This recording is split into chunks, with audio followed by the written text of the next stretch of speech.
Eh bien salut tout le monde, c'est Clément et Noah de la chaîne C&N Tech et aujourd'hui on se retrouve dans une vidéo dans laquelle on va faire un guide d'achat des meilleurs boîtiers pour PC. Alors c'est pas véritablement les meilleurs qu'on retrouve sur le marché, mais ça va être des boîtiers qu'on vous conseille. Donc là on va en avoir pour des tranches de prix d'à peu près pour des PC de 1000 à vraiment beaucoup plus cher. Ici on va pas vous dire toutes les caractéristiques des boîtiers parce qu'on va en représenter quand même pas mal, mais on va surtout vous donner les caractéristiques principales, notre ressenti sur le boîtier, et du coup après, si vous voulez, si vous êtes possiblement intéressé par le boîtier, n'hésitez pas à aller plus vous informer sur le boîtier parce que on ne va pas donner toutes les caractéristiques, donc il faut vraiment toujours être vigilant à regarder que le boîtier nous convient à 100%. Et on commence directement avec le boîtier que j'ai moi-même, c'est le MSI Magforge 100R. Donc c'est un boîtier qui existe aussi, il y a aussi le 100M qui existe, c'est juste qu'il il permet moins de personnalisation au niveau de l'éclairage. Mais donc c'est un boîtier avec trois ventilos, donc deux à l'avant qui amènent l'air et un à l'arrière qui le retire. Moi j'ai aucun problème de température avec.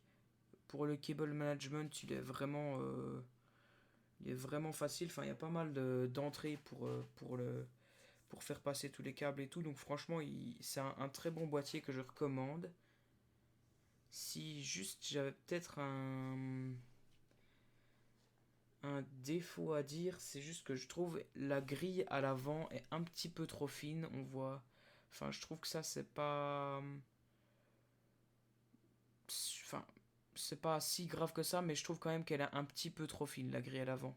Alors ici, le boîtier suivant, c'est le Antec P120 Crystal. Donc c'est un boîtier pour ceux qui s'intéressent un peu à tous les boîtiers. J'imagine que vous le connaissez, mais ça c'est vraiment un boîtier que je devais mettre dans la vidéo parce qu'il est tout simplement magnifique. Alors maintenant, ce qu'il faut quand même faire attention, c'est que les ventilos ne sont pas fournis avec. Donc ça peut permettre plus de possibilités au niveau de l'airflow, c'est-à-dire que ce sera un airflow qui sera beaucoup plus personnalisé, mais c'est des frais en plus. Donc en général, il est autour de 130 euros. Eh ben, vous devrez rajouter, si vous voulez des bons ventilateurs, quand même un beau petit prix. Mais franchement, c'est un boîtier génial qui offre beaucoup d'espace.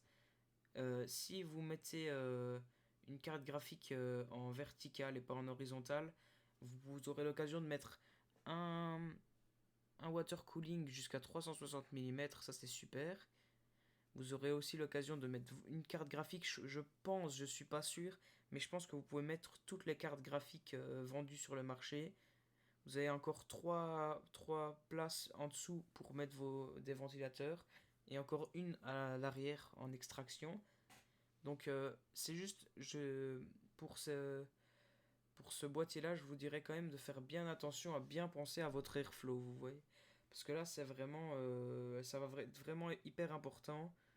Et enfin, faudra que vous réfléchissiez bien avant de placer vos ventilateurs aussi bien au niveau esthétique qu'au niveau pratique. Mais si vous réfléchissez bien à ça, pour moi, c'est un boîtier qui est parfait. Alors, le boîtier qu'on a ici, ça va être un boîtier plus pour les petits budgets. Donc, un boîtier qui va être très bon. Pour 60 euros, vous avez un boîtier qui va être plutôt excellent. Donc c'est-à-dire que vous avez une vitre déjà en verre trempé sur le côté. Ça, il n'y a pas beaucoup de PC à ce prix-là qui le font. Enfin, qui en ont. Alors ici pour le refroidissement, parce que c'est pas, ça se voit pas directement au premier coup d'œil. Il y a un ventilateur à l'avant et un à l'arrière, ça vous le voyez. En plus, celui de l'arrière, il est RGB, donc c'est hyper beau. Donc franchement, ici, le boîtier, si vous avez pas un plus petit budget, mais que vous voulez quand même une configuration ATX, franchement, je vous recommande beaucoup ce boîtier. Après, c'est vrai que ce sera pas forcément un boîtier fantastique, donc il y a qu'un seul ventilateur à l'avant ou quoi. Mais pour le prix, je suis pas sûr qu'il y ait moyen de trouver mieux niveau qualité de fabrication, qualité des matériaux et tout. Franchement, c'est des super compromis qu'on a là. Et le boîtier suivant, c'est un boîtier de chez Be Quiet. Là, c'est un boîtier. Je suis assez partagé sur ce boîtier. Mais c'est vrai que malgré le prix qui est un peu élevé, donc 130 euros, c'est quand même un peu cher. Il y a une super qualité des matériaux sur ce boîtier. Il y a de la place pas mal pour les cartes graphiques, plus que dans les boîtiers moyen tour de base. Là, on pourra accueillir certaines 3080 et tout. Bon, toujours, on vous dit ça, mais vérifiez toujours avant d'acheter votre carte graphique si elle convient bien à votre boîtier et inversement. Et donc là, on a un ventilateur en façade qui vient apporter l'air, un ventilateur derrière qui vient retirer l'air et encore un ventilateur au-dessus qui vient retirer l'air. Donc c'est plutôt pas mal comme flux d'air. Après, moi, je ne l'ai pas testé personnellement, mais j'ai chez un pote chez qui j'ai monté un PC, eh ben il y a ça et ça fonctionne très bien, il n'y a aucun problème de température. En plus, l'avantage c'est que c'est des ventilos Be Quiet et ça c'est vraiment nickel. C'est des ventilos pas très bruyants qui font hyper bien le taf, enfin ils sont hyper réputés.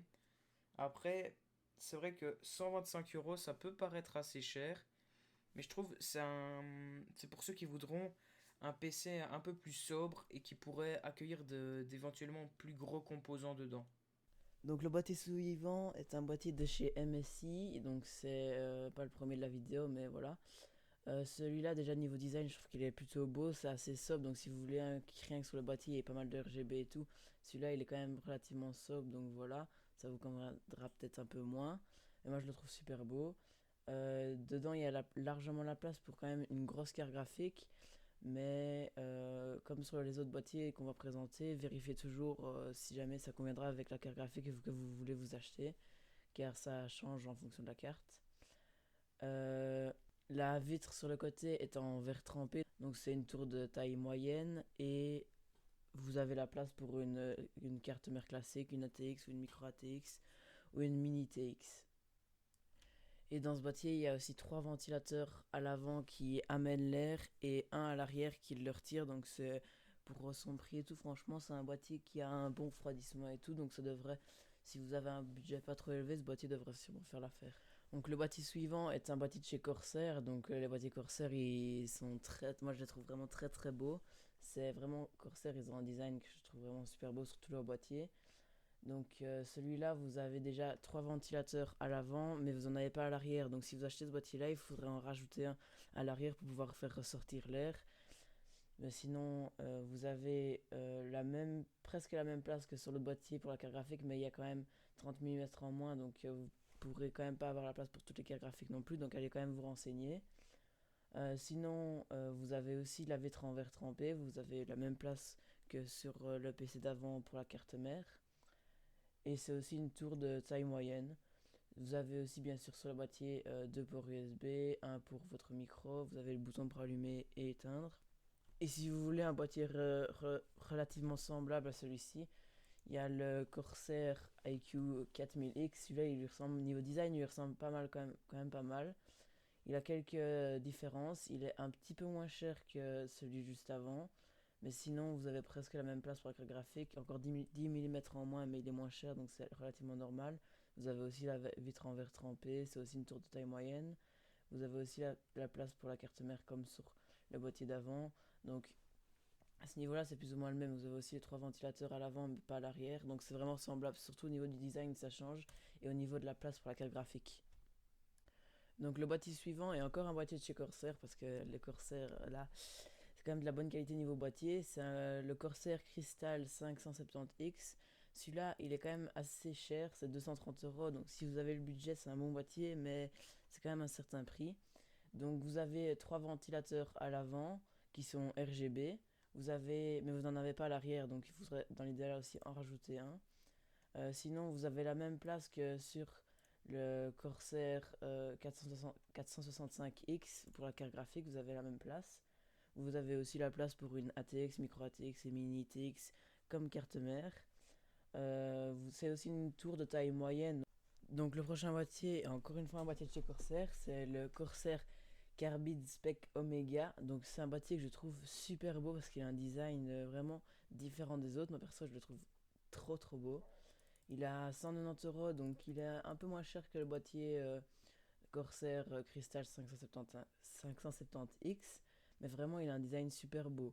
Pour moi, le plus gros bémol de ce boîtier, c'est qu'il n'y a qu'un ventilateur à l'avant, mais cette fois-ci il y en a un à l'arrière. Donc ce serait peut-être mieux aussi d'en rajouter à l'avant, mais ça peut déjà le faire avec rien qu'un seul à l'avant, mais ce serait quand même mieux pour le refroidissement d'en avoir un ou deux autres à l'avant. Sinon, pour la carte graphique, vous avez aussi 370 mm, donc comme sur la plupart des boîtiers Corsair présentés avant. C'est aussi une tour de taille moyenne. Vous avez encore une fois la vitre en verre trempé, le boîtier encore en acier. Vous avez encore une fois la place pour toutes les cartes mères. Vous avez la place pour une ATX, micro ATX ou mini ATX. Donc le dernier boîtier de la vidéo est le Corsair Crystal 680X RGB. Moi, pour de toute la vidéo, c'est mon boîtier préféré. Déjà parce que j'adore la marque Corsair et c'est un Corsair, mais bon, ça, c'est ça à part. Donc c'est un boîtier qui est très cher. Si vous voulez faire une config à petit budget, ça vous conviendra sûrement pas parce que il vaut pratiquement 300 €. Mais niveau du design, déjà, il est très très beau. Il prend énormément de place. Donc si vous avez juste un petit bureau au coffre, vous devrez soit le placer par terre, soit racheter un nouveau bureau. Donc son plus gros point fort pour moi, c'est aussi le fait qu'il ait un espace de stockage un peu comme ça derrière, enfin sur le côté. Donc pour faire le câble management de votre PC, ce sera nickel. Vous pourrez vraiment vous y appliquer à fond. Vous avez aussi 3 ventilateurs RGB à l'avant et un à l'arrière pour faire ressortir l'air. Donc c'est aussi un boîtier de taille moyenne. On pourrait croire qu'il est de taille grand ou quoi, mais non, c'est de taille moyenne.